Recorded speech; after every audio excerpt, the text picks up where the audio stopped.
What's up, people? How are you doing? My name is Annie and welcome to the renovation of the museum in Willow Creek, the Municipal Muses Museum. Gosh, I took a small break from speed builds and I already feel like I'm out of practice when it comes to recording voiceovers. Well, let's start with the usual and talk about the renovation process first. So this renovation has been cooking on my mind for a while because I wasn't so sure about what I wanted to do with it. On one hand, I mentioned this before, I wanted to build a cemetery and I thought it wouldn't hurt to build it next to the museum. I think it's very appropriate, actually, since a museum is the place you go to learn more about times long gone, and a cemetery is the place where you visit people that are long gone. So it just makes sense, okay? Trust me on this, there's a connection between the two even if you can't see it. Also, the lot is pretty big, so there was more than enough space for both the museum and the cemetery. Like, museums in The Sims don't even need a lot of space since you can't do much there anyway, and there's no way that I would use an entire lot just to build an urn storage. Cemeteries aren't functional in The Sims, so no, I would never waste an entire lot on something like that. Residential lots take priority on my save files, always. My Sims need a place to live, you know? Despite that, I was still hesitating about building the cemetery there because I didn't like the idea of sacrificing the garden next to the museum. I like gardens, okay? The grass, the trees, and the flowers make me feel good.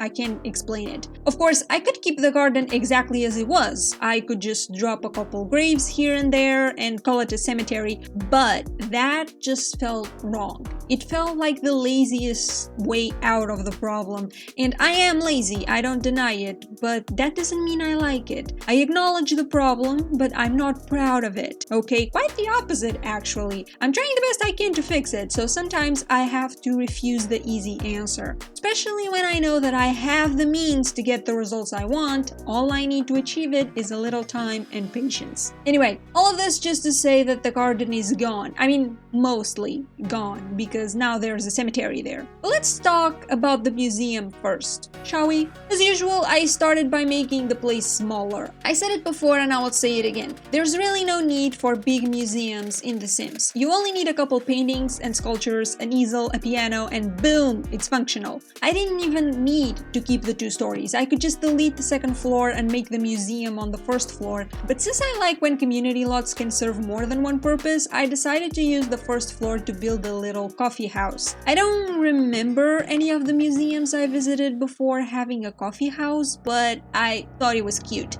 And EA was the one placing the bar on the back of the museum next to the piano, not me. I just kept whatever that was going. Now that I stop to think about it, the idea of selling cocktails at a museum is really stupid, but well, with the packs I have, that is the best I can do. I'm not even sure if there's a pack that lets you run a coffee house. Does Dine Out have that? I'm not sure. Anyway, to keep up the idea that that is a coffee house, not a bar, I also placed a cake and that, I think it's bread? I'm sorry, I don't remember the name. I know it's traditional food from somewhere, but I can't remember the name right now. Sorry. Anyway, I just placed those 2 on top of one of the counters to try and pretend that that place also serves pastries to go with your coffee. I also put together a small indoor garden because I didn't know what else to do with that corner. At first I thought I could use it to exhibit something like a sculpture or a painting, but I already had a lot of that planned for the 2nd floor, so I went with the garden instead. Now, the 2nd floor is the actual museum, and I really wanted it to look like a museum, not an art gallery. So I chose the most traditional, antique-looking paintings. There's a little corner with a map, an old globe, and a sailing ship, and I like to think that The Sims can learn about the age of discovery there. I'm Portuguese, I can't help it. On the opposite corner, I placed a set of armor and that shield with the crossed swords, so let us pretend that that is a recreation of some epic historical battle, okay? Gosh, I wish I could build a prehistoric museum in The Sims. Dinosaurs are so much cooler than humanity's history. Who cares about stupid battles over a piece of land or religious beliefs? Big bad birds that kinda looked like dragons before scientists found out they had feathers are are way more interesting. Dinosaurs were my biggest passion when I was a kid, actually. The Jurassic Park movies are still some of my all-time favorite movies, after the Alien franchise, of course. My dad likes prehistoric stuff a lot too, so he was always there adding fuel to my little fire. Little did he know that that would develop into a very serious love for monsters. Speaking of monsters, I just came back from watching the new Godzilla movie and it was pretty cool. King Kong has way more screen time than Godzilla, and I'm not gonna lie, that does bother me a little. I couldn't care less about monkeys, even if they are gigantic. I much prefer the gigantic atomic lizard that fires laser beams. Thank you very much. But, well, at least I got to see Mothra again. Oh shit, that was a spoiler, wasn't it? I noticed that one of the scenes in the movie is used in the promotional posters, but they edited Mothra out of the picture, so maybe I wasn't supposed to say that Mothra is in the movie. Sorry about that. I don't get what Mothra is doing there though. Didn't she die in the other movie while trying to save Godzilla from Ghidorah? I was pretty sure she was dead. But none of the characters in the movie seemed surprised that Mothra was there, so maybe she wasn't? I don't know. Anyway, sorry, I'm getting sidetracked. I haven't finished what I wanted to say about the museum. So, you won't see me place an easel in the video because the truth is, I forgot. I only remembered it when I started taking screenshots and I was like, wait, something is missing here. Good thing I noticed before uploading the lot to the gallery, am I right? Well, I mean, even if I didn't notice, the game would let me know anyway. As soon as I would go to manage worlds, there would be a little warning on top of the lot saying that there was stuff missing, so I guess it would be cool either way. Now let's talk about the cemetery. You see, I had a lot of ideas for that cemetery, but in the end I couldn't make half of them a reality because I found out that as soon as you place a grave on anything that the game considers a room, it automatically turns it into an urn. I mean, I know that happens with normal graves in the game, but I thought that maybe if I was to get a grave from debug, that wouldn't happen. I was led to that idea by the fact that graves and urns are two separate items on debug, but nope, it's still the same. And I would be cool with that if it weren't for the platforms. You see, I thought it would be cool to have platforms outside mimicking a grave. So I placed the 2-tile long platform, raised it by 1 step, and then tried to place the grave on top of it, but it would turn into a freaking urn. There were no walls, no fence, nothing, but the goddamn grave would still turn into an urn. I still managed to do what I wanted it. I sized up the grave and placed it as close to the platform as possible, but it was still very annoying. I didn't manage to find a solution for that issue with the rooms in the basement though. I tried everything, but the game just won't let me have graves in the basement. I had to use those fake graves in the sculpture section of the catalog instead. It still looks pretty, but not at all what I wanted. I might actually get rid of that room in the future because you see, my plan was to substitute the debug graves with my Sims graves over time. I wasn't planning on using debug graves at first, actually. I was just going to leave the cemetery empty, but I changed my mind because I wanted you to understand what my vision for the cemetery was. Therefore, the graves I placed on this build are just a suggestion or a preview of what I wanted to do with the cemetery. I didn't fill the entire place with graves for that same reason, because I knew I would be deleting them later anyway once I start placing my Sims graves on the lot, so there was no point in having a lot of them. The photos and paintings that you see me placing on top of the graves and next to the urns work exactly the same way. I will eventually substitute those with pictures of my Sims, so I didn't bother putting down a lot of them. It will make it easier for me to get rid of them in the future, you know? So, out of the 6 tiny rooms in the basement, I only decorated 2 to show you the 2 different styles I was thinking of. I left the other rooms empty so you can do whatever you want with them. There's plenty of space for expansion too. We can extend that corridor, put down more rooms, and we can even assign the rooms to each family in the save file so they can rest next to their ancestors. You know, it's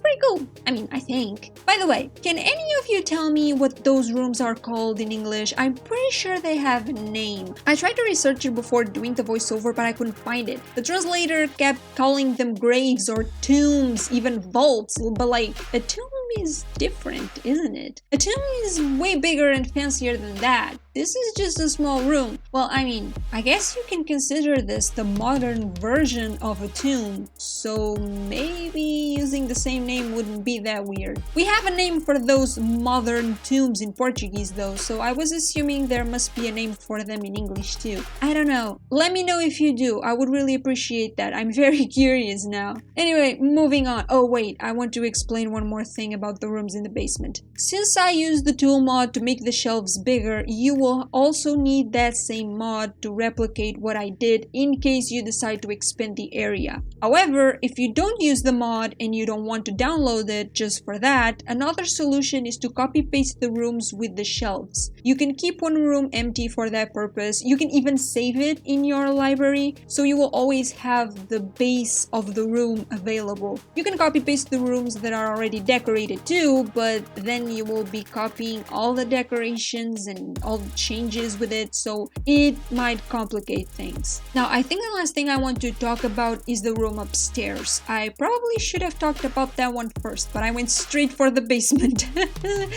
Anyway, the room upstairs is for your Sims to do the wake ceremony, if you want them to, of course. You can change Mortimer's portrait with a picture of your Sims, light the candles, and have the entire family gather there for a bit. That's probably the closest thing to a funeral we can have in the game. I even placed a bunch of tissue boxes in the bathroom because, realism. Realism is fun. You wanna know another thing that is super fun? Free packs. Yeah, that's extremely fun too, isn't it? I got my hands on the backyard stuff pack for free a couple days ago, and you should do it too if you don't have the pack already. The pack will only stay free for 10 more days, so hurry. Don't lose this opportunity, seriously. And make sure you don't lose the opportunity to get the Blooming Rooms kit for free either. It's not free yet, but EA said it will be free in the next couple weeks, so we just need to be patient. I'm really liking the free pack spree, I'm not gonna lie. Thanks to EA, I'm on my way to saving 40 euros. That's a lot. It's more than what I already spent on this game. I paid 20 euros for the base game because I got it on a 50% discount about a year and a half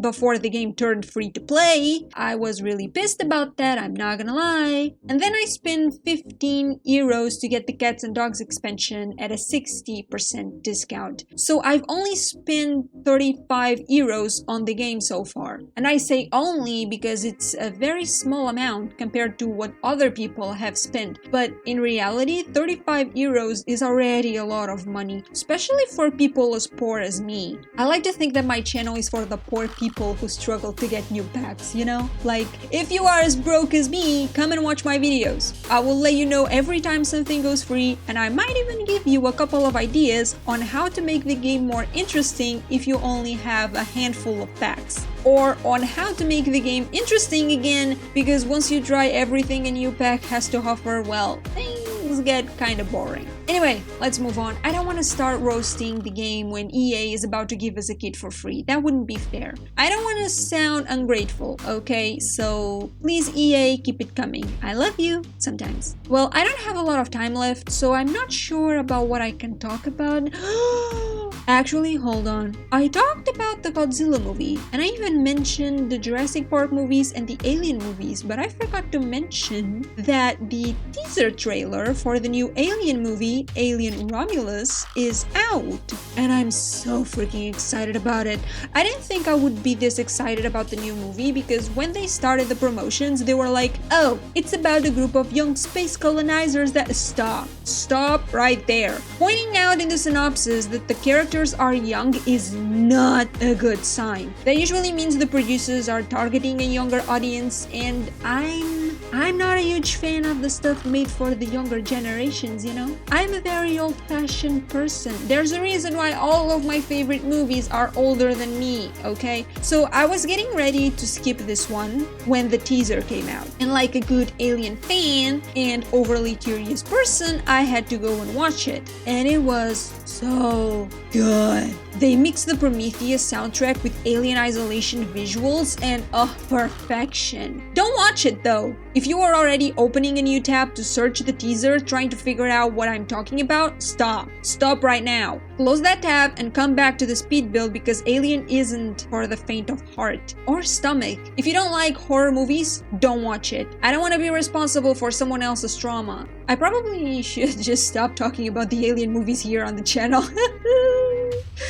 So let's change the subject, shall we? Let's talk about something nice. I bought a new perfume a few days ago. I really like perfumes, and I've wanted to buy a new one for a really long time, but perfumes are crazy expensive. Well, the good ones are. I can find cheap perfumes anywhere, but they are, terrible. If you have tried at least one good perfume in your life before, you know it's true. The difference between a good perfume and a cheap one is like the difference between grandma's food and hospital food. Like, it gets the job done, but does it in the most uninteresting, basic, and sometimes repulsive way. I hate cheap perfumes. However, I still prefer a cheap perfume to no perfume at all. I can explain this. I just don't like when people don't wear perfume. You might be thinking, oh, you don't like it because if they don't wear perfume, they will smell sweaty, right? But no, that's not it. Most people I know who don't wear perfume, they don't smell sweaty either. They don't really smell like anything. And that's what's disturbing to me. I actually talked to my best friend about this once because my ex didn't use any perfume and I was kind of complaining about it. And she said something that I will never forget. She said,